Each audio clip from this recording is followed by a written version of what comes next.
Hello and welcome to episode 277 of the Random Nintendo Podcast. I'm Jason. I'm Angel. I am Kevin. And we're calling this episode Restart Your Engines because that's exactly what everyone's been doing, bringing back out Mario Kart 8 Deluxe for that new DLC, and we have impressions of the first wave of the Booster Course Pass, the good, the bad, the debate of whether there was enough quote-unquote effort put into it, as well as impressions of that other new Switch kart racer, Chocobo GP. Plus, beyond our little racing thing, we also have impressions, or Angel, you have impressions at least, of Kaiju Beat 'em Up Dawn of the Monster, which kind of snuck out. What was that? Well, yeah, we played it together. Yeah, but you definitely put more time into it than me. Okay, yes, we both have impressions. Fair. How could I put more time into something that we played simultaneously? Or did you play it more after we played it? I swear you did. Oh, but maybe no. not. Oh, well, okay, so I guess that's why I was really confused about like, whoa, that's impressive that you think that. Cool. I like it. Wow, it's impressive you think I play my games. I know I set the bar low, Angel, but I do hold you to a higher gaming standard, I guess. But no, man, knowing that we played the same amount, that you still somehow thought it had more effort put into it. I guess that's true. Oh, I mean, no, that's true too. You beat me at every game, but I guess it doesn't equal effort, but it does seem to imply something. Yeah. But either way, it's a whole lot of games this episode, but we're also going to discuss new ways to organize those games because Switch finally has folders, and changes with some other games, namely on the mobile side of Nintendo's library with a couple of recent announcements. So for all that, if there's any specific gamey goodness you're looking for, the blog post at randomnintendo.com has the timestamps for it per usual, or you can just come along for the whole ride, or should I say cart ride? No, I shouldn't. But yeah, bad pun aside, I think the through line here, at least as I was rattling off the topic, is there's a lot of play right now. Like, even beyond Nintendo, and we haven't really talked about it because we haven't done an Arnon in a little bit, but it feels like 2022 has a lot of good releases already. Like, anyone else get that vibe that this past quarter has just been busier or full of higher quality games than the last couple of years? Like, it's really solid, it feels like. Yeah, I feel like everyone was talking about Arceus and then Elden Ring and then now Kirby. So yeah, and don't forget Horizon. Yeah, exactly. Yeah, have you guys dabbled in any of that yet? I mean, I on the non-Nintendo side, I guess, since obviously we've talked about none Arceus. of that. Really? Yeah, I've dabbled in a lot of Elden Ring, so I guess it's not really a dabble. Just a full-on plunge. Yeah, exactly. Is it living up to the hype? It is a Dark Souls game, and I love the Dark Souls game, so that's all I'll say. There's a lot of... It'll be interesting whenever we get around to doing an Arnon, because the Breath of the Wild inspiration is absolutely there. It's so interesting how many years it took for games to start to kind of run with the Breath of the Wild idea. Like, that came out, 5 years ago now? And only now does it kind of feel like in the last maybe year, maybe starting with that Ubisoft game. I forgot what it's called. Not Phoenix Rising. The Greek god one. It only feels like in the last year. Yeah, I know what you're talking Yeah, about. right. But it feels like in the last year, it's when like companies are finally like, oh, there was something there with the best-selling Zelda of all time and this innovative gameplay. I mean, even Monster Hunter Rise kind of borrowed a little from it, but it took a while. Like, I feel like back in the day when like Mario 64 came out, it was such a quicker, iterative process. But maybe that's just because the scale of the games was so much smaller back then for people to just sort of borrow, quote unquote, the ideas. But yeah, the thing that I was kind of thinking about with the first quarter is like, I wonder how much of that was the pandemic simply pushing back original release plans versus the industry finally recognizing it can actually release big games all year round to equally huge success. Like, I feel like for such a long time, the industry always kind of looked at October to December as like the breadwinning months, and every other time of year is sort of where the lesser games go to sell less, I guess. But yeah, I don't know. Like, this year is really showing that doesn't have to be the case, because we've said like 3 episodes in a row now. Like, Legends sold 6 million copies in a week in January, and Elden Ring I think already sold 12 million copies in like a couple of weeks. And yeah, it just seems like finally pacing is better with game releases, which I'm all for. Even though I don't beat them, like, it's nice to have more time per game than what the industry used to do, where it was all like scrunched into 3 months, right? Don't you like normally get a rush when you have like a consistent like amount of games to buy every once in a while, especially Nintendo ones? So yes, but that rush can be equally rushy all year versus all slammed into like a 6-week window or 3-month window. Yeah, which those are is actually the worst. It honestly yeah. doesn't feel good when there's like that many games coming out back. I mean, like right now, I guess probably someone could argue that it's happening. If you did play, if you were really into Arceus and then Elden Ring and then Pokemon and Horizon before that, damn, those people that have every console. I don't know how you do it if you play all of them. Yeah, I know. Or maybe you just don't. I mean that's why people have backlogs. But yeah, They're eating good. What was that, Ken? They're eating good. Those people that have all the consoles. Oh, yeah. It's what was I gonna say? It is interesting how different. Well, actually, okay, 3 of them are kind of similar, open worldy things: Elden Ring, Arceus, Horizon, at a very high surface level. But it is interesting how like so different Kirby is now that it's out over the Mario Kart DLC, or like it feels like we're now starting to see like some like lighter fare to break up some of the hardcore, heavy-duty gaming of the first 2 months. And speaking of, I guess let's dive into the Nintendo side of all that, with the Mario Kart DLC.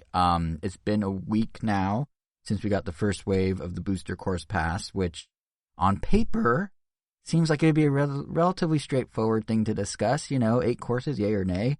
But I think because of a lot of the choices Nintendo made with those courses and everything, it's become a much more complex conversation among fans online. So maybe it's best to sort of tackle this piece by piece, starting with perhaps the actual courses themselves. As a quick rundown for those who have yet to try it, the courses are in the Golden Dash Cup, Tours Paris Promenade, 3DS's Toad Circuit, N64's Choco Mountain, and Wii's Coconut Mall. And then in the Lucky Cat Cup, we've got Tours Tokyo Blur, DS's Shroom Ridge, the Game Boy Advance's Sky Garden, and Tours Ninja Hideaway. So, any favorites or least favorites so far? Actually, Angel, you're the only one that's played it besides me so far, right? Yeah, I've played a decent amount, even throughout this week. So favorites? Least favorite? Surprisingly, to me, I thought I was gonna, really like Coconut Mall again, or, some of those classics. Like, the Game Boy Advance ones, obviously, I haven't played too much of, because I didn't have Super Circuit. So those were almost, like, new to me, but, yeah, like, the Sky Garden wasn't as fun as I thought it was. I mean, well, no, it's a fun track. I just didn't love it as much as I was hoping I would. Like Cloud Top Cruise, just because that one, damn, I love the heck out of that track. But yeah, as far as favorites, I was just surprised to like the tour ones as much as I did. Yeah. I thought they were going to be a lot more simplistic, and you know what? They probably are, because I forgot that on mobile, they are a lot shorter. They, because they're designed for very quick bite-sized loops. So they pretty much combine what would be 3 tracks into one.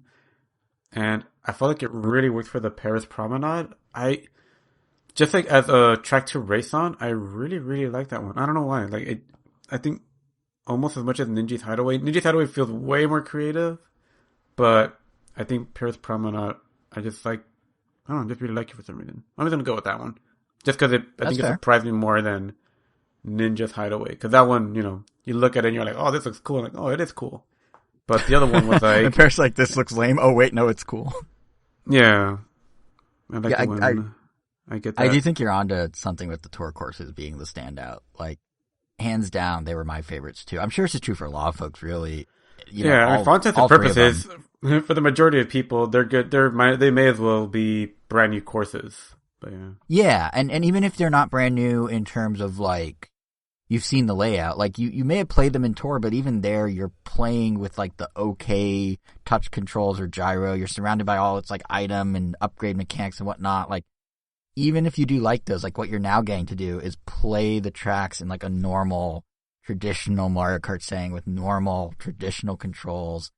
And that does present them in a different light, which, I think it feels fresh even if you are familiar with them. And that's what's probably exciting about it, is it lets some of those tracks and their very cool ideas reach kind of a broader, or maybe now more core, if you think about it, Mario Kart audience than what was in Tour. So yeah, it's definitely, even if you've seen them before, it still feels new because it's presented in a different way.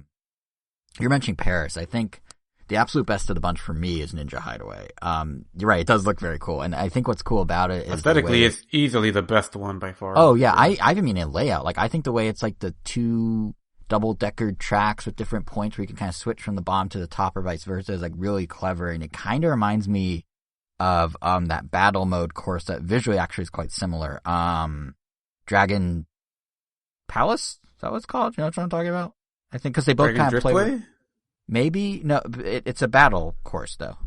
Oh, then yeah, it would be. Yeah, I think Dragon Palace. But either way, it like they both play with layers of like verticality very similarly, and that's kind of fun. And yeah, it's, like visually, it's really cool looking. But yeah, I don't know. I think Ninja Hideaway, it's interesting because it didn't just stand out to me against the course pass, but kind of for me to the whole roster of tracks.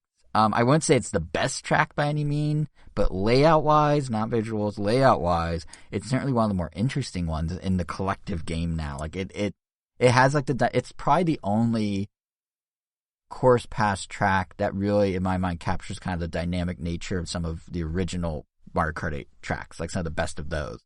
So I'd put it, like, not only do I like it, I'd put it in, like, the top 5 or 8 for sure of the entire game, at least for me.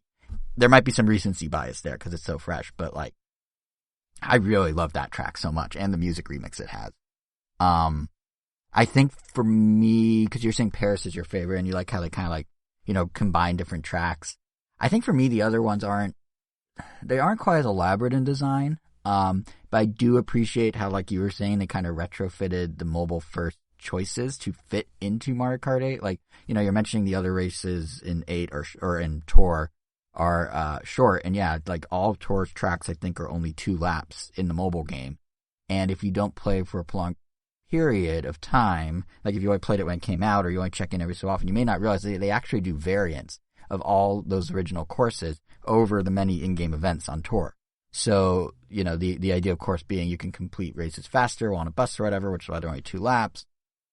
But you need to do more races more frequently to really maximize your upgrades and whatnot across events. So, they need to offer that extra variety. But at the same time, the developers don't want to have to necessarily make all those assets, so they can just tweak and reuse Paris or Tokyo or LA with these different layouts and whatever. So it's kind of cool with 8, where this is obviously less of a factor, is I do like how they shook up the routes in between laps on those courses. Like you were saying, Andrew, how they kind of like merged them together. Or really it's the 3rd lap they changed the most. Like the other 2 are pretty minimal, if at all. And I think it's a cool idea, but I don't know. I feel like the execution on that was not as flawless as it could be. Like, one thing I always thought Mario Kart did really well, is they make sure you know where to go. Like, they are extremely good at designing, the design, the geometry of the stuff around it. Like, it's very clear what's accessible as a race, as a little go-kart, and what's, like, background, or what's just aesthetic. And these switch-ups of the tour courses in Paris and Tokyo, I noticed they kind of don't follow that motif as well. Like, so much so that on my first couple playthroughs, I basically kept turning into the temporary walls and fences because they didn't stand out in the way I'd expect from Mario Kart, particularly in Paris. But at the same time, like, the changing routes do give the vibe of, like, an early 2000s or late 90s, like, arcade racer, which feels different for a Mario Kart game, and that's fun. So I do see why you like it, but yeah, it definitely feels a little removed in a way to me from what, like, a typical Mario Kart, like, layout would be in terms of, how it guides you through the track. But I do really like them too. I think part of the reason is, in a weird way, they kind of remind me of Mario Kart Arcade GP, which I don't think had real locations, but they had very heavily inspired by real location tracks. And I still think Mario Kart Arcade is vastly underrated. I would love to see it come to Switch in some capacity, or at least maybe some tracks from Arcade GP as part of the course pass. But yeah, they would definitely need to retrofit those as well, because those are very wide and very simplistic, but that's also because the game controls way differently. It's way looser, yeah. But in a weird way, like, I did get the vibe, specifically the Tokyo track gave me very strong Arcade GP vibes. And it granted, Tokyo's very narrow, but, like, if you take, like, the wideness of some of the Paris track and then, like, apply some of the aesthetic of the Tokyo track, it feels like the two of them combined are kind of Mario Kart Arcade GP-ish to me. But yeah, I don't know. It'd be cool if they could find a way to fully bridge all these previously isolated Mario Kart experiences, because you have, like, the mainline games, you have the arcade games, you had, up till now, the mobile game, live circuits. I'm sorry, it has to live on its own. There's no way. I mean, home circuit. There's no way they're going to make that work. But, cause, you build your own track. But like it would be cool if they could sort of actually fully bridge these previously isolated experiences somehow. But we're getting there. We're inching towards it. But the bridge they do have, and that does work really well, are the retro tracks. So we obviously love the tour tracks. You did mention Sky Garden like kind of pales in comparison to Cloud Top Cruise. What makes you say that? Just the visual aesthetic of it mainly. I think it could look a lot more interesting. But, I mean, it also does look like it does on the Game Boy Advance. I mean, I'm comparing a Game Boy Advance track to a track that was designed on Mario Kart 8. It's obviously going to feel underwhelming when you have a cloud level where you're literally driving on the clouds, going from different cloud sections to a ship to other things to just sticking on a brick road in like kind of a basic like racing 4 like layout. But I don't know. Yeah. I'm really hard on it because Cloud Top Cruise exists. Otherwise, it would be like a defined track. So it's almost like the redundancy in a way, right? Like, because there's already kind of been done that in a better way. Yeah, it literally just feels like a weaker version of a track that's already in the game. So almost like, I mean, kind of like Toad Circuit to a lesser extent. That one is like, yeah, I remember it. Yeah, it's still as unexciting as it was in Mario Kart 7. Like, even in Mario Kart 8, it's designed to be like a starter, forgettable track, and it being there. Like, kind of the same thing with also Shroom Ridge. Like, that one also, nothing really special felt about it. It just almost felt like a weaker, Toad's Turnpike. Like, I feel like if they wanted something a little more distinct, they could have gone with the one from the GameCube that also has traffic and also has that little Golden Gate Bridge, or the one that takes place at night that has like the crisscrossing intersections with a giant train as well. Yeah, but, they, like you said, they could also be coming in later, but some of these, just kind of feel almost like filler because 48 additional tracks. Maybe I haven't done the math on how many tracks can potentially be omitted, or if this actually can't get us everything. But if some things are going to get omitted, I really hope they're not, I guess, ones that should have been there. Well, we'll see. But yeah, to kind of go down the list of all the tracks you just name dropped. Yeah, I agree. Yeah, Toad Circuit is probably the weakest in that it is very, to me, it felt very much like Mario Circuit, which is already in the game, except Toad Circuit has giant, I guess, Thanksgiving Day parade style toad balloons. Yay. But what makes it weird to me is, like, if it is an intro track, why not make it the intro track for the cup? Like, they put it in the second slot of the Golden Dash Cup instead of the first, and that just felt like you go from this more dynamic, interesting Paris track that, you're just gushing about a little bit ago to Toad Circuit. Like, it's a weird transition. Like, I don't know where they came up with that, but I don't have as much of an opinion about Shroom Ridge as you do, to be honest. I agree it's maybe not the best dodge traffic course on tap, but like, I do like, it's unique in that you like hug the cliffside, and because you do have to bob and weave around different cars and the curves of the cliff and everything, like, it does at least feel a little more dynamic than Toad Circuit. So it's a little better, but the one I'm going to push back on a little is actually Sky Garden. You're right. It is very similar to Cloud Top Cruise, but I personally, and I was saying this too, we were playing this together the other day, so it's going to be redundant for you, Angel, but I personally connected with it really for just nostalgia reasons. It's one of the courses I best remember playing in Super Circuit back in the GBA days, along with maybe like Yoshi Desert. And I have this very distinct memory as little 12-year-old Jason in my Montana days. I was in the back of my car as my parents were driving up, or my parents' car, as we were driving up to Glacier National Park. And there was a moment where the turns I was making in-game like synced up with the highway we were driving on. Like, granted, it wasn't every turn or the same degree of turn per turn. Like, it wasn't as radical of turns. Like, that'd be absolutely stupid for a highway to have that many hairpin turns, and it wouldn't get you anywhere in real life. But it was enough overlap that felt like it kind of synced up. And as I like was kind of thinking about that after I told you about that story, Angel, maybe that's kind of why these tracks are there. Like, having that little dose of nostalgia when revisiting it now is cool for the person who has that nostalgia, and having it presented in modern graphics, like, that kind of goes back to that thing you always say, Angel, about like remembering a game as being better looking than it really was. Like, I know you always draw that comparison with Luigi's Mansion 1. So having the rose-tinted glasses of Sky Garden actually become like reality and then some, not just it looks like really good sprites, but now here it is in 3D. That does add to the experience. So I have to imagine that they pick some of these tracks, not just for how dynamic they are, for this or for that, but probably because they resonate. Someone's favorite. Yeah. Like for us, there are better variants or whatever, but for like every Skygarden for me, I bet there's a Toad Circuit for someone else, because here's the crazy thing that's going to make us all feel old. Mario Kart 7 came out 11 years ago now, which is crazy. But that means Toad Circuit. I thought we agreed to stop talking about dates. Oh, I'm sorry, Kevin. That's right. Well, my point was, for someone that grew, for little Timmy at the time with Mario Kart 7, Toad Circuit was his introduction to Mario Kart. And now being able to play it again in HD on his Switch, like, there's something there. So the way Nintendo's cherry picking these might not be strictly off the dynamicness of the track, but also like they're standing in Mario Kart history, if that makes sense.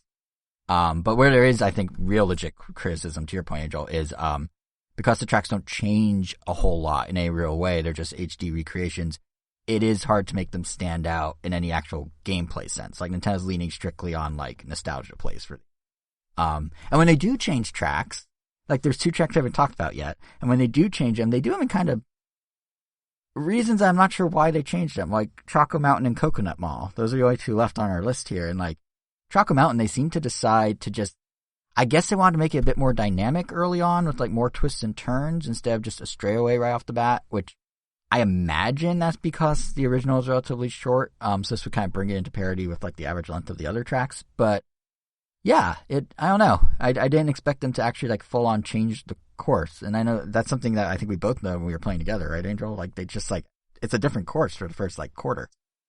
Yeah.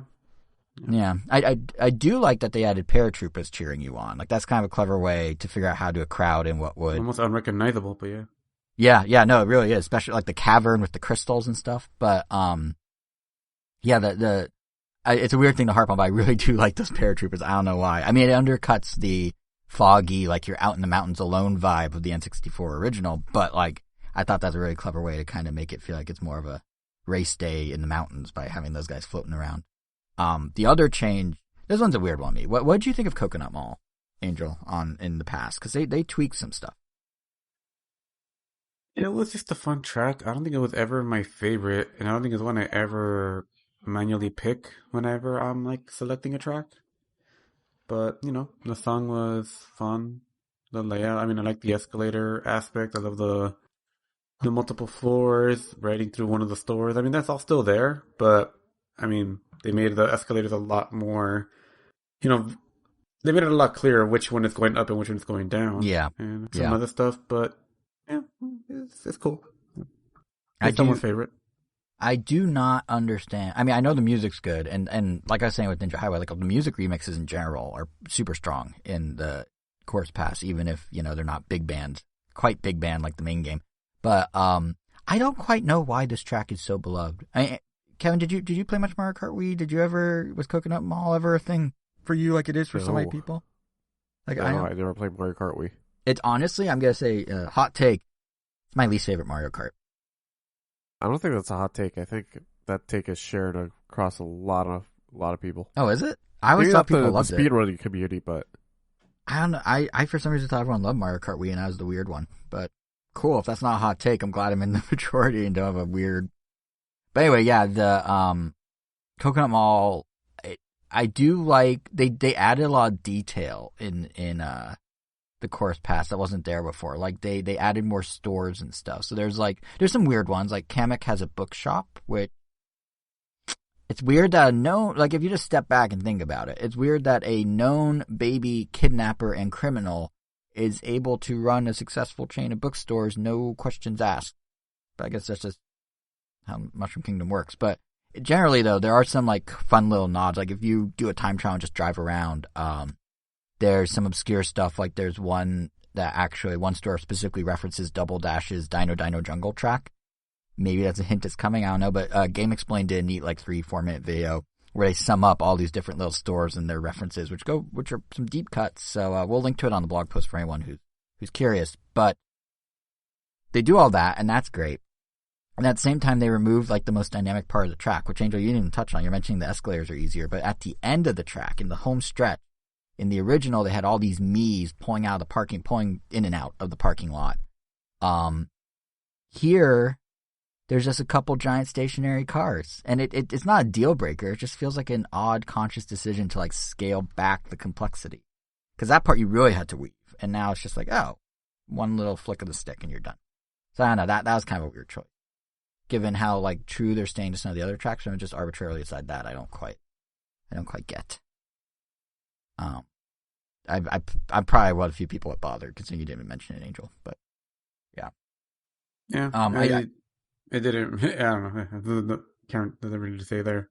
Yeah, no, that's fair. I do think the way we're kind of talking about like what's the same in the tracks, what's different with the tracks, how samey they do feel overall, the retro tracks, it does bring up the other half of the conversation about the course pass, which is kind of the elephant in the room with the whole thing. This hot debate among fans about the so-called quote unquote effort being put into this DLC. And I say so-called and I use the quotes because frankly, I don't like that framing whatsoever. That feels unfair. Like effort, fact is, it's still a huge effort to port over these tracks and these assets from Tour to the engine of Mario Kart 8. To tweak the lighting and the textures to better utilize what 8 has on tap in its engine, to adjust or merge the track layouts and scale, to polish it up to, whatever expected level of quality it is to be worthy of appearing in Nintendo's like second best-selling game of all time instead of in a free-to-play game that's available on like 5 different variants of smartphone where they can get by with a little less spit and shine. Like effort to me is not the word here. It's not like the devs are being lazy as people are saying online.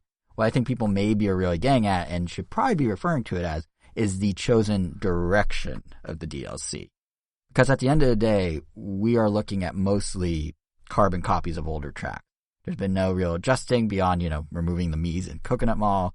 There's been, no adding the flying or underwater segments, making it work with the anti-gravity stuff. There's no real art style adjustments. It's kind of just grabbed and inserted from Tour and presented as is. And that's not necessarily an effort question. That is a direction question. So the question becomes, does that actually bother you? As you're playing through it, Angel, did that, or even Kevin, as you see the footage, does that stand out as a problem for Mario Kart 8, or is it water under the bridge? Just while I'm playing, like it's only when I'm looking for it and when I'm watching footage, but no, it doesn't bother me. Like it was just like you definitely like when you notice it, you'll definitely notice it, but then after that, like it doesn't matter. Yeah. So Kevin, I mean, it doesn't bother me at all. Okay, good, because same.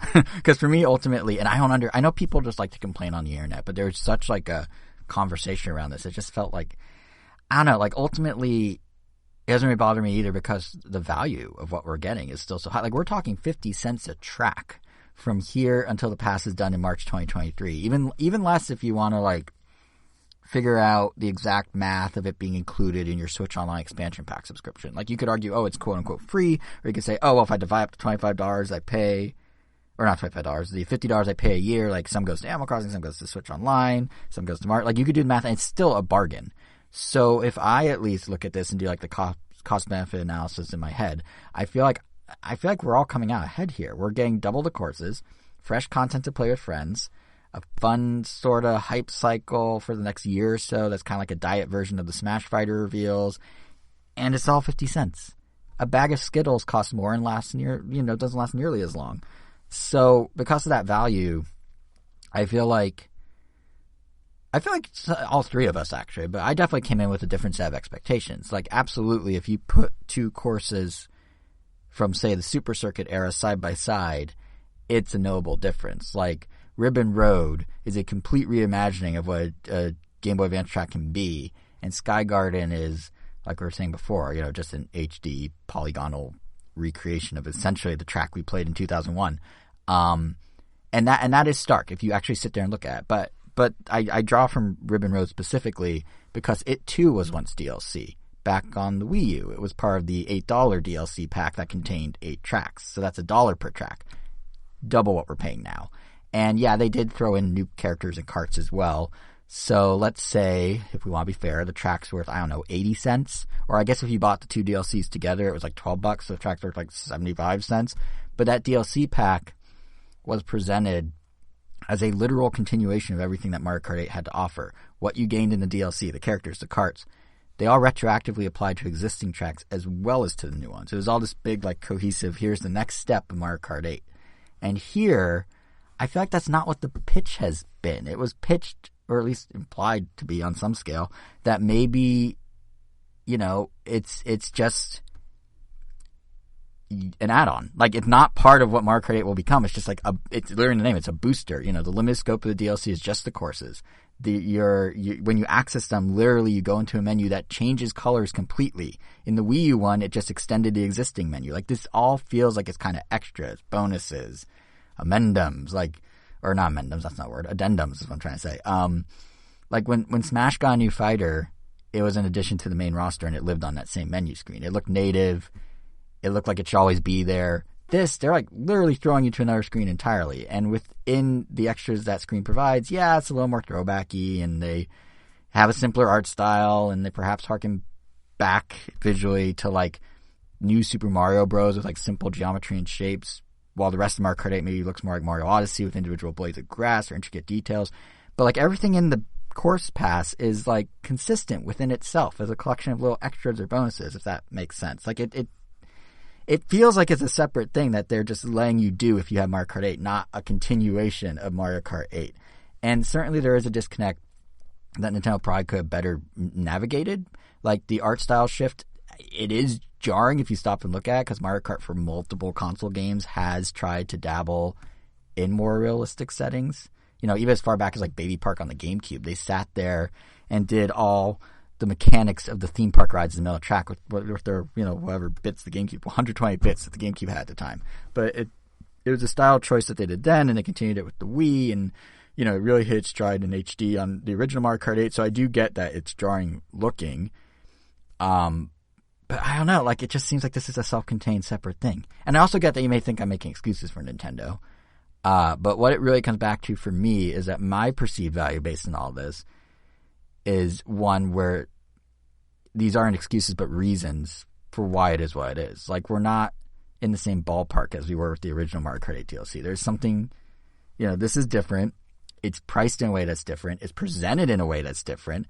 And I'm cool with that. It sounds like you guys are. Like, would I be mad if Nintendo somehow brought these new course pass tracks up to the, like, dynamicness or art style of the core game for the save $25? No, of course I wouldn't be like, why'd you do that, Nintendo? But do I feel like I'm being ripped off or let down by them not doing that? No, I don't feel that either, because like the cost per track is that much lower than the last time they did this, so it kind of makes sense. And honestly, if anything, I'm just kind of excited to see how many more tour courses make the jump, because, you know, we were saying the tour courses are the highlight, and if they give us, let's say, 16 tour courses with those changing track layouts per lap and some more dynamic designs like Ninja Hideaway, then I feel like we could just as easily look at this being the same track cost ratio as the original DLC, and then on top of that, just 32 presented as is, unchanged retro tracks that are completely bonus at that point. So I guess this is a long way to say, and I realize I'm arguing against no one because you guys are in agreement with me, but just to the internet at large, I guess this is a long way to say the complaints of being lazy, effortless, whatever, they're very premature. First of all, they're unfair, but also they're premature. Like, we have 7 more waves. The developers already sat there and came up with all the cup names. You can see them on the menu, and they reference everything from, like, New Super Mario Bros. To Mario Galaxy to Odyssey to 3D Land and 3D World. And, like, let them fill those in. Let's see what happens. Let's see what tracks we get before we start freaking out that this isn't worth it or whatever, because we don't know yet. And if there's 16 tour courses, that seems like it'd be pretty worth it. Side note, if the last cup isn't all Rainbow Roads, well, I missed opportunity. But yeah, that's my spiel. I'm arguing with someone on the internet, I'm sure. But yeah. One thing I will, I guess, concede, now that I think about it, is if we step back, there is an argument to be made that this direction they chose to go for this whole booster course pass, you know, the branding, the track, the price, everything I was just saying, you know, explains why it is what it is. It is arguably one of the more transparent, business-driven things Nintendo's done. And I mean, beyond just let's make money, which of course they want to do that and always want to do that. But I noticed of late that Nintendo seems to be streamlining its mobile offerings a bit. There's been like a few news stories where it kind of feels like someone at Nintendo was like buried deep in the numbers and has now realized, hey, we kind of need to shore things up here, and like gave a little PowerPoint to internally, and they're like, oh man, you're right. There's some money being lost in mobile, and this kind of feels in a way like this Mario Kart thing feels like it's kind of part of the shift they're doing. Like obviously, the big thing here is they're sharing resources. Stuff built for Tour is now being used to generate Switch revenue, and the thing with games as services, as you guys know, is they have a roadmap, right? Like if you want to see success, you stick to that roadmap as best you can for as long as you can. You got to spend money to make money and all that jazz.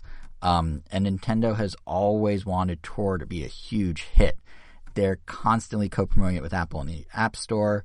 They obviously have the potential to gain some, I don't know what to call it, cross-pollination, I guess, as like Tour players now want to check out Mario Kart 8 because it has some of their favorite tracks, and 8 players may want to check out Tour, see if there's tracks in the style of Ninja Highway that they don't have or whatever, or Paris or Tokyo. But also, like, 100% in my mind, this entire exercise of the course pass is Nintendo trying to recoup some dev costs from Tour. Because the fact is, Tour is not the runaway hit Nintendo probably wanted it to be. The analytics from Sensor Tower, who tracks all the revenue for all the mobile games, they estimate it brought in $2 million in February, which is a decent amount of money. But Fire Emblem brought in $3 million, and stuff like Pokemon Go brought in $25 million. So clearly, like, there's some room for Tour to have made more money, and there's definitely a part of me that feels like they're trying to counter the fact that it didn't. But it's also part of that bigger like shift I was talking about, because then there's something like Animal Crossing Pocket Camp. Again, not the biggest of performers. It made, according to Sensor Tower, an estimated $1 million in February, so half of what Mario Kart did. But again, Nintendo wants to get the most bang for their bucks. So initially, a little while ago, they introduced a subscription service into Animal Crossing Pocket Camp that lets you get stuff like a daily journal. But it also, and what else does it do? It's a daily journal. It's like a newspaper or something, but it also expands your total item inventory with something called the Item Warehouse. And then a funny thing happened on Thursday. I got an email from Nintendo saying, actually, never mind, that Item Warehouse is going to become free to all players. We'll credit you back if you have a subscription. I don't. But yeah, never mind. Ignore that idea. Nintendo is basically, I would assume, saying, hey, if we want people to keep playing our game, we need to invest, and to invest in in-app purchases and subscriptions, we got to make sure there's a way for them to keep up with like the central part of the game. So the central part of the game is you collect items and build your home. Yeah, you probably don't want to limit that too much because then people will just not play. It's one of those, spend money to make money things. So they take the short-term revenue hit by opening up what was a premium feature, and then they use that angle to hopefully get more people to play long-term and then buy into other aspects of the game and make their money that way. So there's another kind of little shift Nintendo's doing with mobile. And then there was the big one, which was the Dragalia Lost news. Like, we're talking small performers. Sensor Tower estimates that last month Dragalia Lost brought in only $200,000 in revenue. And then, Nintendo just announced they're going to wind down the game entirely. First, they're going to wrap up the main campaign by July, and then eventually sunset the whole thing. And it's noteworthy for a few reasons, I guess. Like, first off, this was Nintendo's very first attempt at the whole gacha system that dominates mobile gaming. So the fact they're now, admittedly 5 years later, but the fact that they're now saying it's no longer working out, that does show that they're definitely actually assessing things at a level that they didn't before. They let it run for 5 years, and they're like, okay, maybe not. Likewise, it was the only mobile game for Nintendo that wasn't an established IP, which I always found odd they never promoted it in, like, Nintendo's proper world. Like, it was never in there's a Smash Bros tie-in. Like, there was never a sticker or something to draw a bigger crowd. Assist trophy, I don't know. They just kind of let it be, like, its own little isolated thing, and they did some crossover attempts. Like, I think they did Mega Man at one point, or Monster Hunter, or both. But, like, they never looped it into, like, the Nintendo IP world, and that always felt like a miss to me. But, considering it had that working against it, and from what I remember playing it, a crazy overabundance of menus just to play the game, it is commendable it lasted this many years. But at the same time, like, it does show Nintendo's reprioritizing a little if they're finally shutting it down. I know, Angel, you played it because we talked about it when it came out. Kevin, did you ever play it? Nope. You didn't miss a whole lot. I mean, it was... I appreciated that it was sort of a Crystal Chronicles style action RPG with some really nice touch controls and had some hints of Tales in there maybe. But yeah, it was I think I played it for like a week, and that was it. I mean, Angel, did you spend any real time with it, or did you just like boot it up, go, No, okay, and that was it? I played a very good amount of it. Like I remember doing a lot of the campaign just because I did think it was fun. Mm-hmm. But I think at some point I just like dropped off. I think it was when I guess I reached a certain point where I had to just start grinding a lot, and then I was just like, I don't know if I'm about this. Because I mean, up until that point, it felt like a full game that I was just playing, like on my mobile, that had Right. decent like progression. But yeah, I mean, I thought Mega Man was there at some point, but that almost got me back. But yeah, Yeah, that's about it. it just felt like it untapped. I mean, Nintendo gave it time for sure, but it feels like it had some untapped potential. And I do think that now it's, the first real victim of Nintendo kind of shifting its mobile priorities and re-examining its own direct involvement in the space. Like, there was a period there where Nintendo said they're going to release like 2 to 3 mobile games a year. Like, there was Wall Street Journal or someone reported a Zelda mobile game was coming down the pipe. And, we were supposed to be getting all these mobile games. That's kind of evaporated. Now they're just outsourcing stuff like Pikmin and Bloom to Niantic. So it does for sure feel like there's been a shift in how Nintendo views mobile, and Mario Kart seems like the course pass seems like them recuperating some of the money from their old strategy as they move into a new strategy. And I have to wonder, perhaps, like, I wonder if Nintendo just realizes maybe a different audience. Like the core fans obviously play on Nintendo hardware, and there's casual folk that maybe would be picking up the mobile games, and there's certainly some overlap, like Venn diagram style, I'm sure, but like, how big is that? Because do you guys know any big Nintendo fans in your social circles who like seriously play their mobile games? I know a couple online, but do we even? I don't even play their mobile games much. I think Victor was the only person I knew that was playing that game, but actually I did know someone that would play Fire Emblem a lot, but I guess not really. I mean, I guess you with the Pikmin game. But even then, not really. Like, Pikmin is like the exception. Like, I don't you're know. Like, pretty obsessed. Like, I mean, you actually opened the app. I mean, damn. Yeah, that's true. So obsessed I opened it. Well, see, that's because I think what I really like about Pikmin Bloom is it leverages what I'm doing on my phone anyway. Like, it does feel like it's augmented reality, even if I'm not doing the whole, like, oh, I turn on the camera and the Pikmin are standing in front of me and I pet them. Like, I'm not doing that, or I take their photo. But, like, the idea that, just walking around and going about my day and stuff, I get, like, rewards. I can spend a minute in Pikmin, like, sending them out to pick up berries or fruit or, new seeds to grow more Pikmin. Like, that. It's basically like a little pedometer app. And for that, I really like it. It's a little more than just a pedometer, and that's kind of fun. But, yeah, what is, like, I don't know what Nintendo. What is the ideal? What do you guys play on mobile? Like, what is it that keeps you hooked to it? Because clearly Nintendo needs to like explore other options here. Quick little puzzle games do it for me. I never understood why Nintendo didn't. I mean, they tried kind of with Dr. Mario World, but even then, I feel like it wasn't quite. Yeah, I don't know. It felt too much like the others. But yeah, puzzle games I could see. I could see that. I think they should bring over, like, it'd be cool if they did the art style games from the DSi as little mobile puzzle games. Maybe you get 1 or 2 for free, and then there's some in-app purchases that let you unlock the others, or, like, you can, through playing the first 2, unlock the others with some gotcha. I don't know, like, how they would do it. But, yeah, puzzle games is a whole missing chunk, I feel like, for Nintendo. Where are you playing on mobile besides Brawl Stars, Angel? Is there anything, or is it just Brawl Stars at this point? And I guess Hearthstone.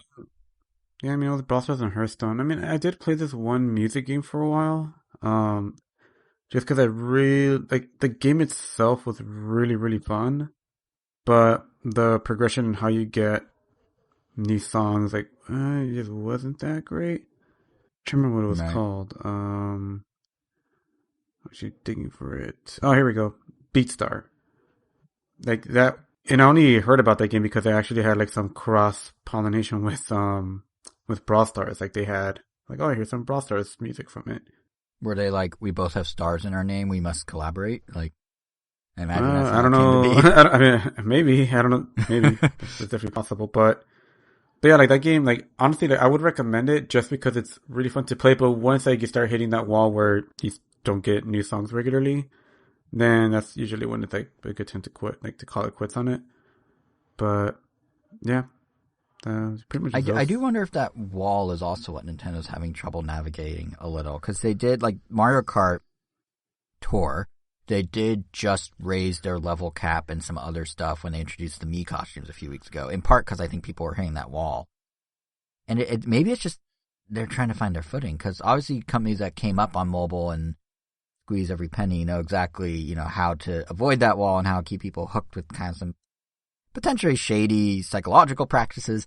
But Nintendo's coming from places where games are like finished, like finite, so maybe they are, and they're working with DNA and they're working with Niantic, and I get that, but maybe there is a little of, they just don't know what to do at some point. Like, how many times can you do a Dr. Mario World puzzle before you're just burned out? And they could keep adding doctors, but like, once you're at Dr. Baby Wario, like, how much interest do you have at that point? Like, I wonder if that's part of the issue. Which is why something like Pokemon Go... there's no way that baby passed its, like, exit exam. No, absolutely not. I mean, if the Mushroom Kingdom, who, as I was saying before, allows, baby kidnappers to run bookstores, if they fell for 3 Goombas in a trench coat and made that thing a doctor, I think they're probably going to let Baby Wario become a doctor, unfortunately. I don't think anyone should ever seek out medical advice in the Mushroom Kingdom, is really the takeaway.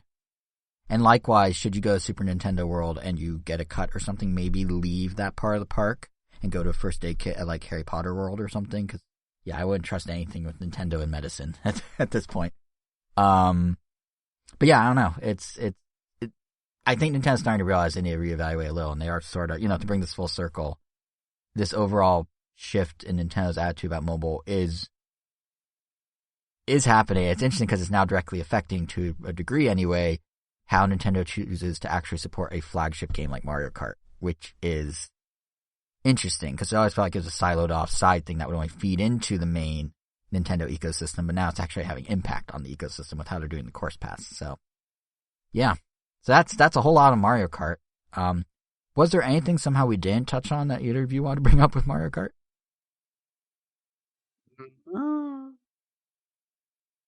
Okay, then. That's one of 2 kart racers we're covering this episode.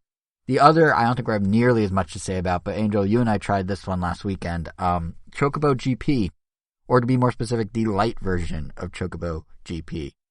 So real quick, for those who don't know, Square Enix did something kind of interesting with their Final Fantasy kart racer here. Well, 2 interesting things. One, I don't know, well, trivia. This game was announced for the 3DS in like 2013 and then vanished off the face of the earth and then suddenly resurfaced on Switch and got released. So that's weird. Like, this was one of the very first 3DS games announced. So maybe even earlier in 2013, maybe 2011. But yeah, for the release, once it finally came out, they have this light version that sits somewhere beyond a demo, but like not quite a full game either. You can try out story mode, but only the prologue. That's pre-demo-y. You can join a friend's race if they own the full game and you don't. That's kind of like DS download play right there. But perhaps most interestingly, you can actually compete online in this version of the game, even entering the daily online tournaments they run. But you don't get to keep, you don't get any of the credit, and you don't get to keep any of the spoils for doing so. So you just get to, like, do it with no real reward. But it is a good way to, like, experience the systems of Chocobo GP, the ins and outs of the mechanics, and, for better or worse, some of the pitfalls of the game. Angel, what did you think of it? I've talked a lot. What do you think of it? I was just a little disappointed. It's fine. Actually, I think that's kind of fair. Like, it has some good ideas. I love the way the online is set up. Like, when you're doing races against random people back to back. Usually, if you're just going race by race, that's perfectly fine. It's like nothing offensive about it. But this one, at least, gives you the narrative that you're in a giant tournament. So, seeing that you started with like 32 players, then 16, then 8, then 4, and then 1 is pretty cool. And the way they handle the items is also pretty interesting and unique. Like, I really like that aspect. But, damn, the unfortunate thing about kart racers is that unless they feel just right, like, damn, they just tend to, like, fall apart. Yeah. And the only ones that managed to do that is just, Mario Kart, because they kind of, like, perfected that. And what I would say, obviously, many times, like Sonic Authorized Racing Transformed. And this one just doesn't quite get the feel of a go-kart. Or just like, don't know, this doesn't feel good. Like the drifting doesn't quite feel right. I don't know, this things about it that just bug me all over, unfortunately. Yeah, I feel bad for Square Enix because they didn't. I don't think they could have anticipated how close the release of this kart racer would be to Mario Kart's DLC. So it is really hard to look at this game in a vacuum. And on some level, that kind of helps it. Cause like, I think you're right, like that tournament style online they do where like you start with, there's a bunch of simultaneous races and then it kind of whittles down with the top 4 from each moving on. Like, that's kind of cool. It actually works very similarly to, how Switch Sports online bowling will work. So that's kind of interesting. They're using the same system, but, yeah, that was kind of cool and made it feel like there was more at stake than just a single race. And I do agree, like, the IM stuff is kind of interesting. Actually, Angela, this was something I don't think we fully grasped when we played it together, but I went back and, like, read up on it and tried it again, and it is kind of neat in that every character, like a class in Final Fantasy, has their own special ability.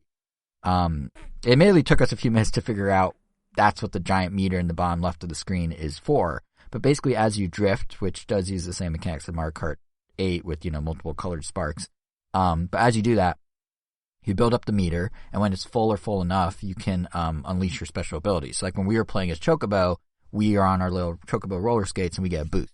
But other characters have shields or tackles, and presumably as you unlock more characters, it gets more elaborate. And that's like a second level of abilities on top of the on-track items, which are a bit more like Mario Kart. But there's some neat ones there too. Like there's one, I think we both were kind of like, oh, this is cool, where you actually could set up a portal or use other characters' portals to warp yourself ahead on the track. Like you drop the start point, the end point, and the next lap you can use it. And it's kind of the closest I've ever seen a kart racing game to letting players do their own version of rubber banding AI. Like it lets you quickly catch back up in a way that is like not organic, and it's kind of clever. But yeah, I think those were the good comparison. Stop. Yeah, I mean, I guess the other good thing that I would really say about it is the fact that it's another racer that is doing something that I wish like Mario Kart would do already, or just like branch into their own thing, where they just have all these different, Final Fantasy worlds clashing with each other instead of just Mario Kart. Yeah. But, it's a minor thing though. I'm not really going to blame Mario Kart for not being Mario Kart. Right. But at this point I am kind of tired of like the Mario world of it. Like, I mean, the DLC in Deluxe and Mario Kart 8, like really showed that I think everyone's just ready to move on from just Mario aesthetic. Like, we just want to see more of Link and Kirby and blah, Smash blah. Kart. No, so would a Nintendo Kart revitalize that like spark for you then? Well, I mean, it's not that the spark is also would just get me. Oh yeah, I guess it would. Yeah, because it would just get me excited for it. I mean, I'm still going to play every Mario Kart as they come out, but right. Yeah, I'm just tired of seeing like the same like Mushumi Hills and Rainbow Roads and Bowser's Castles. Like, I want to see. I mean, it's not to sound a little redundant, but like a Ganon's Castle or a Metroid stage. Like, there's just so much cool potential and theming that you have with all these worlds. That, I'm sure it's a matter of time. Like, there's no way we're not eventually going to get there. But is it going to be like 5 years from now, 10 years from now? I think it has to come sooner rather than later. Like, it definitely. I feel like it has to come sooner rather than later because I feel like what they're doing. Smash Bros. Is going to go. That's what I'm saying. They're going to have to start pulling fighters that didn't originate in video games. Like, Goku. I feel like maybe 2 or 3 Smash Bros. From now, like, Goku is going to be, like, a legitimate possibility. But, yeah. Well, I think Mario Kart and Smash are kind of at the same point where they're doing this thing where they're all-encompassing, and then what do you do after that? Because, like, obviously, not to dip back into Mario Kart, but I guess we're going to. Obviously, the Course Pass is bringing back all these old tracks, but what Mario Kart always did was half new, half old. So if you have so many tracks that recently as 8 DLC, like, what happens for 9? Is it like, oh, those tracks you just played that looked one way now look another way, but they're the same tracks? Like, they got expanded in some way. It's the same issue with Ultimate, like you were saying. Like, what happens? They did all the fighters. Are you just going to do all the fighters again, or do they need to go in a different direction? So it kind of feels like if you argue that Mario Kart 8 with the Course Pass is trying to become kind of the Smash Ultimate of Mario Karts, then that means just like Smash, now it needs to reinvent itself in some way to stand out as 9 when 9 comes. So I would guess, considering they've dabbled with success with Link and Splatoon and Animal Crossing all being in Mario Kart, I would guess Nintendo Kart's just the next logical move. Yeah. Yeah, like it seems like that just seems like I mean, you got Car Kirby. Come on, he's already eating a car. Just put him on a Mario Kart track. Someone modded him into Mario Kart 8 within like 2 days of him being announced. So it's doable. But I do feel like before we go too far down the Mario Kart road again, I feel like we do need to touch on one other part of Chocobo GP. Mostly it's just a heads up because, there was some cool stuff like the world. Chocobo, I think I like swallowed my mouth. Yeah, Chocobo GP. No, but it's commendable that they mashed the worlds up. It's cool how they do online. The IM system's interesting. I agree the kart handling isn't great, but sure, okay, maybe it's slipperier than Mario Kart, but whatever. I know one thing that I noted too when we were playing Angel was like the whole thing, like I don't want to call it amateur, but like the sound mixing was really odd. Like the engine, the music, and the sound effects were all the exact same volume, which made it like a weird, strange cacophony of noise. Like the whole thing has a budget vibe and how it looks, plays, even the on-screen interface and menus. That's fine. What did you just say? A what of noise? Cacophony. Okay. Yeah, I thought I heard you say it like that. I always Isn't it cacophony? Yeah, cacophony. It might be cacophony. It might be cacophony. Yeah. Listen, I call them chocobos. I'm on my own path here. So, yeah, I think it is cacophony, and I think I just mispronounced it. But yeah, what was I saying? Thank you for correcting me. Cavalcade. Oh yeah. The whole thing has a budget vibe, and that's fine. It's not a knock against it. Wait, what was that, Angel? No, they just use cavalcade. At least we know that one is pronounced that way. Is that cavalcade? I feel like you guys are just gonna send me down a road of mispronouncing things. By the end of this episode, I'm just gonna be saying complete gibberish because of you guys. But yeah, the point I was getting at with Chocobo GP and his cacophony of sound is all that can happen. Sure, it could be a budget game and you can live with that. But there is an egregious issue we do need to touch on, and Angel, it's the first thing you said when you booted up, which was like, is this a mobile game? Because both of us had like almost a visceral reaction when we started the game. There were daily events, there was a pass, there was a shop, all the sorts of stuff you would see in a free-to-play game. And at first, it's like, oh, well, okay, we're in the light version, maybe that's why. But then I did some digging, and no, the full game has this too. And you can't actually unlock anything in the light game, like I said at the start. But you also can't really unlock anything in the full game without paying for it, which is kind of interesting. There's some stuff, let me rephrase that. You can unlock some base stuff, but if you want Cloud, you gotta pay for it. If you want future characters, you gotta pay for it. And it's not pay for it in a way like Mario Kart, you get some DLC and it comes with characters. Like, there are multiple currencies in Chocobo GP. One is called Gil, which I assume Gil, which you earn just by playing, and the other is Mithril, which is real money. To reiterate, in a game that already costs $50. So the thing is that stuck out is back at launch a few weeks ago. If you want to unlock Cloud, you could spend 800 Mithril, or about $8, to unlock the ability to unlock him when you reach level 60 as part of the prize pass they call it. Or you could spend 2,400 Mithril, which is $24, half the cost of the full game, to instantly unlock him.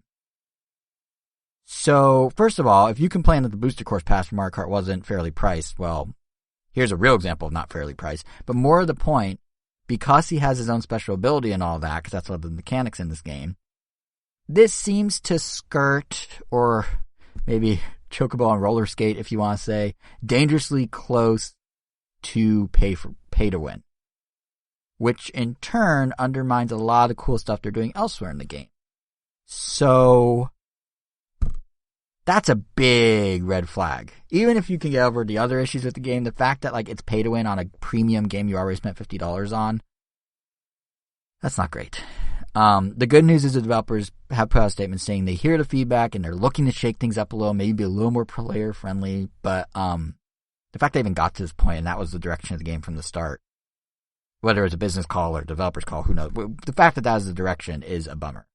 And that, I feel like, is going to hinder a lot of the potential in what Chocobo GP does that is interesting and cool and has neat ideas. Like, that's going to be held back by.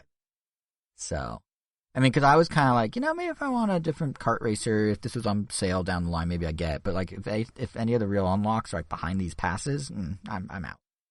I mean, is that like the final nail in the coffin, Angel, or do you think I'm overreacting here a little? No, I think that's good. I mean, yeah, I'm sure this gives anyone. Maybe not this extreme, but like if you weren't a big fan of, the Final Fantasy series like I am, I was just kind of hoping to find like, a sound kart racer. And, I wasn't fully satisfied. So, the fact that it was Final Fantasy didn't really do it for me either. It was just kind of neat seeing Cloud on a motorcycle, or Chocobo skating. But, that's not going to be enough to hook me. And I'm sure this is maybe what some people felt like when they were playing Nickelodeon All-Star Brawl or Nickelodeon All-Stars. Right. Because, like, it probably just didn't feel good to play. Even if, like, it was kind of almost all the way there for a Smash Bros.-like game. And, the variety of characters probably didn't do it for them either. So, yeah. Unfortunately, that just feels like where it's going to end up. May I interest you in Bloodborne Kart? I saw that yesterday. The PS1 demake, right? Yeah, it's the same developer. Oh. How is it like a full-on racer, or are they just sort of teasing? I actually have no idea. It looks like a PS1 racer. What does he drive or ride? Is it a car, a bike? I don't know. I honestly haven't seen too much of it, but I haven't either. That's it was a funny idea. It's the nice thing about that is he's doing it with a company that is okay with fan games a little more. Like if it was Nintendo, that thing would have been shut down yesterday. But, yeah. The PS1 Nintendo's getting shut down last year before it was even a thought of that person. Yeah, but they would have gone into his brain and removed the thought. Yeah, it's Nintendo's getting worse about that stuff. Like the other day, a strategy guide from Japan for Mario 64 was scanned and put online, and it was really cool because like the strategy guide used all original like clay sculptures for the guide. So they like do a 3D sculpture of like Peach's castle, and they'd use it as a map to like reference here's this door, here's that door, here's this, here's that, and it all had like this original art. And it was this thing that came out in Japan and only in Japan, and no one really saw it outside Japan. And finally they uploaded it to the internet for everyone to be like, oh, what a cool way to do a strategy guide. And then Nintendo issued a copyright claim on the guide and had it taken down. And it's just like, who's making money off this right now? Like, what? You're not selling this. Like, what are you doing? Like, they're getting worse. And I get it. It's their IP, et cetera, but I don't think I don't know if they published the guide, nor do I know if they can own someone's essentially fan art that was being used now in a non-commercial way. But I guess, I don't know. But yeah, sometimes I wonder about them. Sounds good, Nintendo. Yeah. Yeah, it's very Nintendo, but it's just like an extreme. But yeah, let's actually, you know what else is very Nintendo? Let's talk about this here. You know what else is very Nintendo? Folders on Switch not being folders on Switch. So there is this thing now called Groups. They added it with the firmware for Switch that came out last week, version 14. And after 5 years and countless fan demand, we are now the closest we'll probably ever be to folders, but they still aren't exactly folders. Have you guys messed with them at all yet on your Switches? No, and like many, like my biggest gripe is like, mainly because it's 2 clicks in. Like, yeah, I know I could just tap left and then L1. No, left A and then L1 instead of hold right then A then L1. I don't know, that's just one too many clicks. I'm sure I'll use it eventually. I mean, I do have a ton of games, but I think it's because of these COVID times. Before my Switch was used often as like the entertainment center for like random games because it had all the party games, it had the random multiplayer games, all that stuff.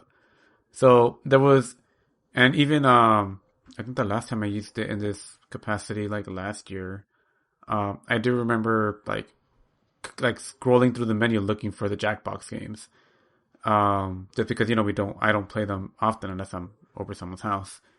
So there is use to them that I might still create some just for that. But I kind of wish like I had the option to keep them in the front menu, even if it's just like my top 3 groups, and then just have like the first 3 sections still reserved for like recently used software. But quick, it's so close. which probably gives some context to what you're saying for those who haven't tried it yet. Well, Kevin, did you try it, first of all? No. Okay, so here's some context for you maybe as well. I don't know if you know how it works. So basically... No, I know how it works. Oh, okay. Or well, how this it is for doesn't those... work. Or Yeah, how exactly.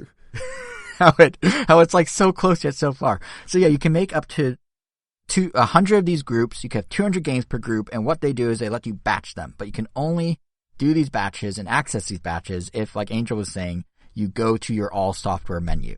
You cannot on your home screen whatsoever get to these batches. So you still need to hit a few buttons just to get to the point where you can then access these, which seems so close. I think what I find funniest about this is, like, it took Nintendo less time to launch the Wii U. Optimization for the main menu? No, I have no idea what it is. But whatever it is, it took Nintendo less time to launch the Wii U, drop the Wii U, and launch the Switch than it took them to add a basic operating system feature that has existed and was implemented better on the 3DS. Like, how is that possible? And, as far as I'm aware, none of the current generation of consoles seem to grasp that folks just want to organize games into little buckets, which is something that, like, Windows and Mac, they've both been able to do since, the late 80s. But either way, like, it's so close yet so far. But yeah, so you can do these groups, and to commend them where it's due, when you organize these groups, you can organize them however you want. They won't shift to, like, a preset of, like, oh, you're most recently played, or you're, alphabetical or whatever. Like, they will stay in the organized fashion you put them in, but you can only get to them if you're willing to go that extra step into your full software screen. And I don't know why, like Andrew, you were saying, maybe I could pin it and it could be like behind a few of my recent games. Like, I don't know why they don't just let you pin it and have the game shuffle like past it or around it. But yeah, I mean, I tweeted this at the time, but the whole thing really does remind me of Nintendo, like when they decided to do voice chat, but only in a companion app. Like, they get there's this demand for a feature. They see the value in implementing it, and then they just do one little thing that is kind of weird, kind of off kilter, and just overly Nintendo-y because that's just what they want to do, I guess. Frankly, like it's a little disgusting. No, I'm just kidding. Not that bad. But like it's like it reminds me not even of like the voice chat thing, but they have a habit of this. Like, do you remember when they used to drag their feet on demos, and in the early days of the 3DS they would release demos, but they'd have like a play count. Demos felt like such a big deal, like when they came out with them, and they were because they for so long refused to do it. Get them. Yeah, and then you do get them, and it's like you get 3 tries. And it's like, oh, what if you have like 3 siblings? One of them just doesn't get to play it? Like, if there's 4 of you, one just never gets to play it? Oh. Do you remember that? Like the early demos where they used to put a play limit? Or like they do online, back in the early days of Wi-Fi connection, but only with 16-digit friend codes. Like, they're constantly one step forward and then one step over to a weird little spot on the left. And I don't get it. And I think what's weirder here is, like we were discussing, they did this correctly on the 3DS already years ago. So they're like actively reversing course here. It's not like they just didn't get it and aren't going all the way. They like went all the way and are like, nah, let's back this up. And it's so strange. I don't know. But to end it on not as sour of a note, it is worth commending. Like I said, you can finally actually organize however you want your games within the folders, and they will stay in that organization. It won't go into any automatic thing, which is nice. And also, this update included Bluetooth enhancements, finally. So, the other pet peeve I'd had with the Switch, and I don't even think I said it on the show, but if you use Bluetooth headphones with your Switch, which I've started to do a lot, they maxed out the volume very low because they didn't want to, I guess, hurt your poor little ears. So they really lowered it, and they had this setting where you could change it to be a little louder, and it was called something aggressive, like, like dangerous levels enabled or some weird thing like that. So if you want to blow out your ears, they feel like, okay, go ahead, we warned you. Except even that one wasn't very loud. And finally, they now are letting it be normal volume. When you hook it in, it will start at a preset volume. You can scoot it up to whatever you want, but it can go to whatever you want. Fine. And also you can control it with your Bluetooth headphones if the Bluetooth headphones have button or touch or whatever. So they got something right a year later with headphones. So maybe a year from now they'll figure out how you can pin a group to your home screen. It doesn't seem that hard. But yeah, it was a weird move. It definitely feels like it's part of this bigger quality of life improvement push Nintendo's been doing in general lately with like the Switch Online stuff we talked about last episode and whatnot. This feels like it's kind of in the same, the Nintendo.com revamp and the store revamp. Like it all feels like one cohesive push. But yeah, this one just wasn't as good as some of the other stuff they've done. But it's better than nothing, especially if you download a lot of like the what are they called? Arcade Archive games. You can at least dump them all into one place now, which is nice. Yeah, folders. Any other nitpicks or thoughts on groups while we're here before I guess back on track? Okay. Angel, this is the game that I said you put. What was that, Ken? They got so close. I know, right? It was so funny actually seeing like when it was announced, the like roller coaster everyone went on because everyone's like, oh my god, and then like 10 minutes later, all the posts were like, oh no. So yeah, it was quite a ride. Especially because they dropped it out of nowhere, so there's like the extra excitement of like, what? Shadow drop? But anyway, on to the next topic, on to the final topic, I think. Angel, Dawn of the Monsters. Tell us about it. I know we both played it, but as we established at the top of the show, monsters? Dawn of the Monsters. Oh, okay. I was about to say, where are we going with this? That's definitely an M-rated experience. That other one. But yeah, Angel, go for it. Yeah, I guess as the resident, really big fan of kaiju stuff, mainly Godzilla. I mean, this one was definitely on my radar, but only because of the developers. Like I've said it before, I guess I'll say it again right now. Like I am not a big fan of beat 'em ups in general. Yeah, pretty much almost all beat 'em ups. I think the only exceptions are the first two are the GameCube Ninja Turtle games. Something about them just felt a little more substantial. I think it's because they had a more robust combat system than some of the other beat 'em ups I played. And let it be known that like I haven't played a lot of beat 'em ups like modern ones, just because I just always didn't really find them that interesting. So like, why would I check out Scott Pilgrim or River City Girls and stuff? So for all I know, like they probably addressed a lot of the issues I had with them in the beginning, but they just felt kind of boring and repetitive. And a lot of them, they were arcade games. They were meant to be like, you're going to lose inevitably and just beat it with coins. And this one, is a beat 'em up, but control wise, like because you are playing as a giant monster, it feels how you would expect, like, a slow lumbering monster to feel. So at least on that front, like immersion wise, and like, it has me there. And as we learned like towards the end of the level, that there's a pretty robust, like, I guess loadout system. You could upgrade certain abilities of each monster. You could pick what abilities you want on each monster. You could pick what type of monster you want. So at least for this one, like, I'm willing to like overlook that stuff. And it is by 13 AM Games and Way Forward, which are two studios that I'm a big fan of. So yeah, I mean, as far as like beat 'em ups go, I mean, so far, at least from what little I've played, I definitely enjoyed that, and I'm looking forward to doing more of it. It does have a cool comic book aesthetic. Like, I mean, beyond just the game, like the menus, literally everything. Yeah, it's like Kaiju towns have of a kind comic of book. resurgence right too. I mean, between this and this one coming out on PS4/PS5, I forgot what it's called, but they showed it off in the last State of Play, and that one looked almost like a carbon copy of Godzilla Destroy All Monsters Melee, except without the IP, which is pretty exciting because I've been wanting a game like that since it came out. I've been wanting a sequel to that since we saw Godzilla vs. Kong. Like that fight scene where they're fighting in like Neon, whatever city that is. They're fighting Neon Tokyo. I don't know, whatever it is. But what?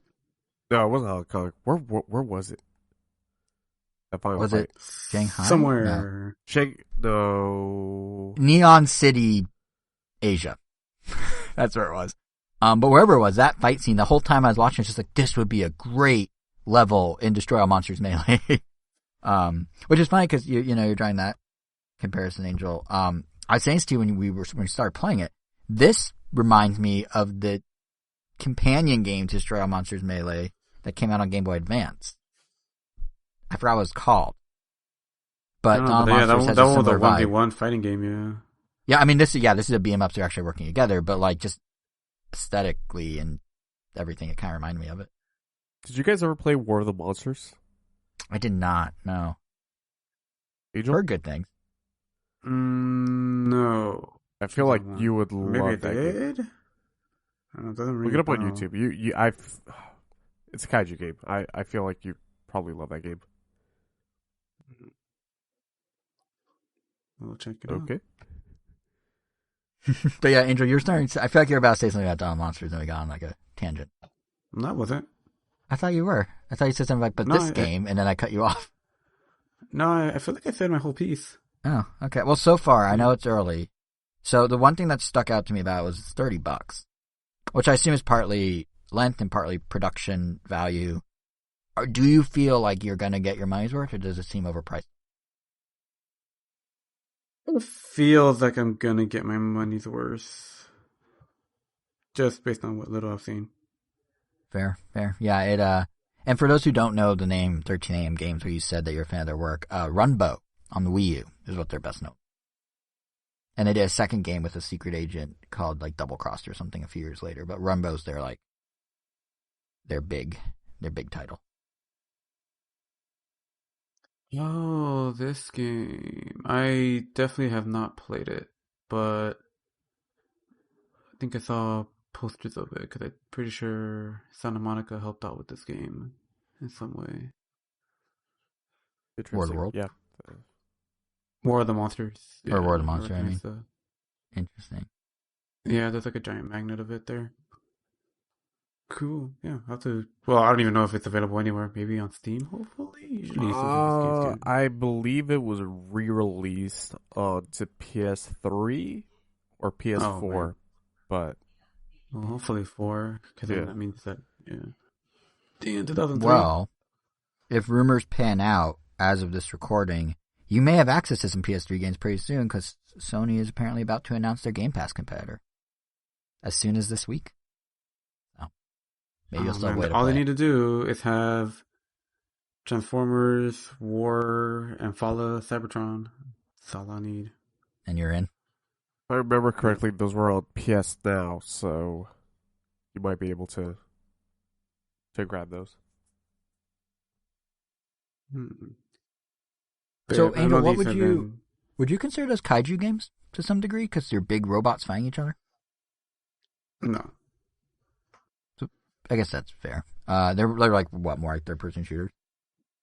Well, I mean, War for Cybertron and Fall of Cybertron. I mean, they all take place in Cybertron, so all the Autobots and Decepticons are like scaled to each other. It's like it might as well be a Call of Duty at that point. Right. If we So were on Earth what's and there was like tiny little people running around, then yeah. What's the pinnacle kaiju experience for you? Is it Destroy All Monsters Melee? Is it Yeah, Rampage? Yeah, there aren't too many kaiju games on the top of my head that I have a lot of praise for, except for Destroy All Monsters Melee. Like all the sequels that came after it just felt like worse versions of it.